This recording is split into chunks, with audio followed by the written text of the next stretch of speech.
Alright, Shalom. It's Brother Isaac from the GMS Raleigh, GMS North Carolina camp back with another Lord's willing edifying lesson. Before we go any further, I give all praise, honor, and glory to the Heavenly Father and His only begotten Son, Yahweh, Bahashem, Yahweh Shai, Bahashem, Makar Kodash. Double honors to the apostles and others to great millstone, teaching us and we're saying truth according to the Bible real well, and peace and blessings to the life of the nation of Israel. Right, today through the spirit and power of Yahweh Shema Shai, do pray this lesson is edifying, and I'm going to jump right here into the book of Isaiah 33, and starting at verse 6.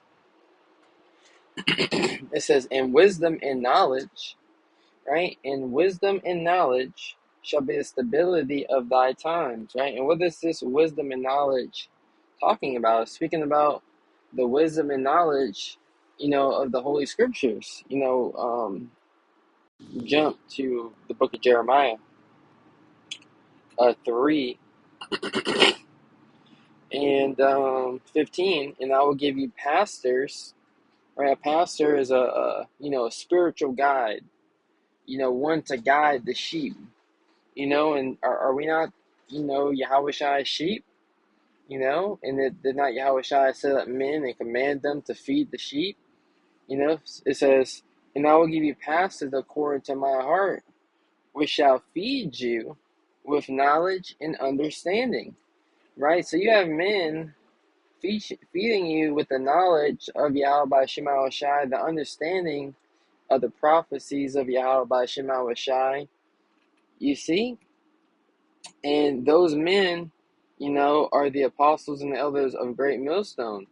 Those are the men that Yahweh Shema Shai has set up to feed you, to show you the way of righteousness, to show you the whole way of salvation, right? And the scriptures is telling us in Isaiah that wisdom and knowledge that these men would be feeding us, would be the stability of our times, as wisdom is the good choice. Let's get a precept. This is Proverbs 2 and verse 10, and we'll read on down. It says, "When wisdom entereth into thine heart, via the teachers," right, via the men that he will set up to preach these words unto you, "and knowledge is pleasant unto thy soul," right? You have to receive these words with joy, and knowledge is pleasant unto one's soul as, you apply this knowledge to your life, and you see the benefit of it.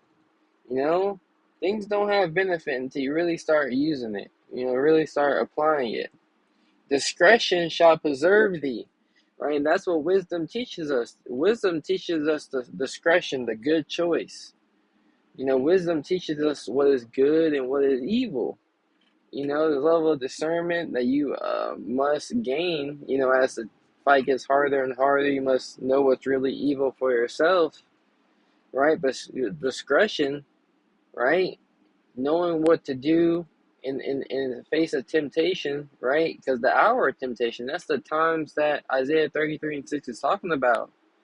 It says, "It shall preserve thee," right? We look at that word "keep" in Revelations 3 and 10, right? The hour of temptation, "I shall keep thee." Keep means to preserve. So wisdom, discretion is the one that's able to keep us, preserve us.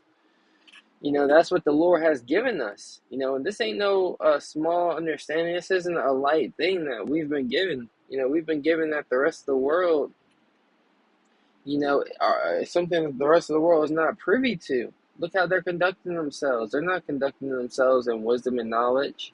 They're not exercising themselves in patience, right? In long suffering. They're not exercising themselves in temperance. So when the times that we're coming into, and you need to show forth temperance, you need to show forth long suffering, you're not going to be able to do it, right? It says, "Understanding shall keep thee to deliver thee from the evil man," from the man that speaketh forward things, right? And, we can loop this to Esau, Edom in these times.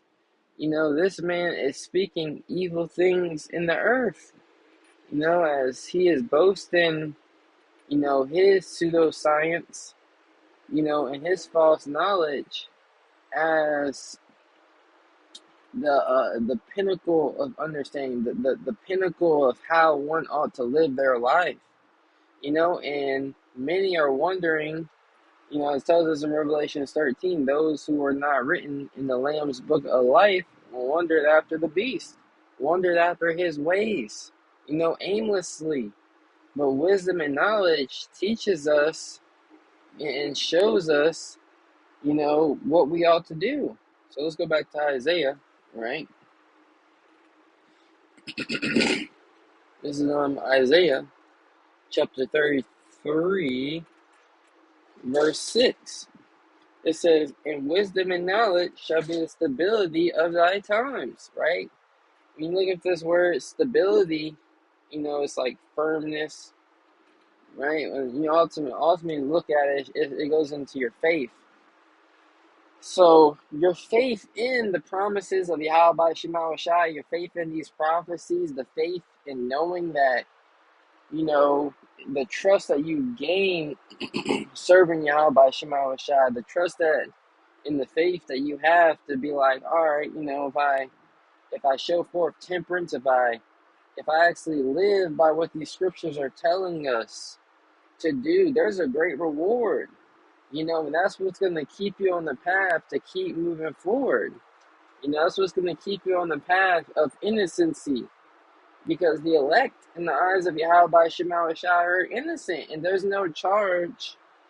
There's nothing that this world can do. Even the rulers of this world. There's nothing the rulers of this world can do to come up against the elect of Yahweh Shema Shai.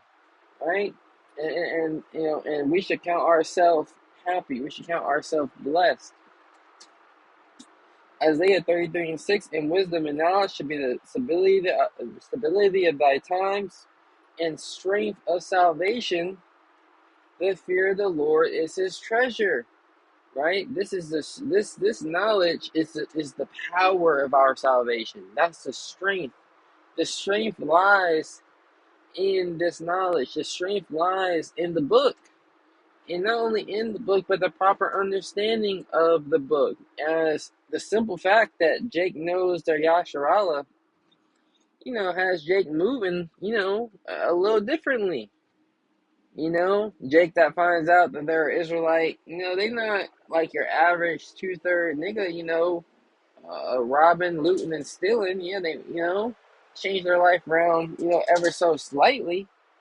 I'm not going to say they're born again, but there's power in having an identity, to identify yourself with greatness.